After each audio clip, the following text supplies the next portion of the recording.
Out there braving the cold tonight is Miles McLean joining us live in Midtown Reno with a look at our driving conditions out there. Miles, you've been driving around different parts of town. Are you still seeing any icy roads out there?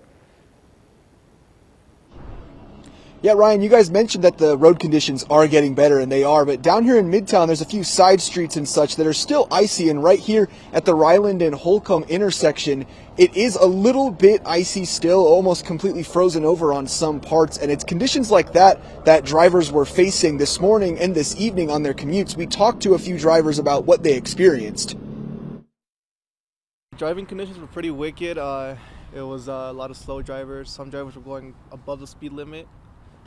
Brakes weren't catching on time, so there was a lot of near misses potentially. So yeah, it wasn't ideal to go driving, especially that early. With these conditions, we got some questions in the newsroom about who is responsible for keeping our roads clear.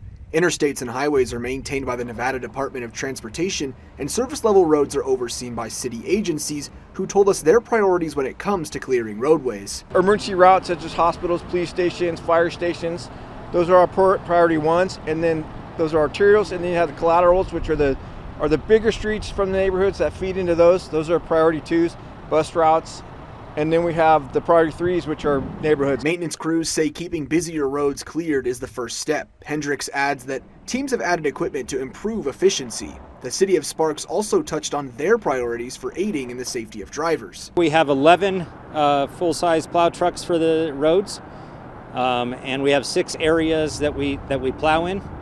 And then we will start with our main arteries like Sparks Boulevard, Vista.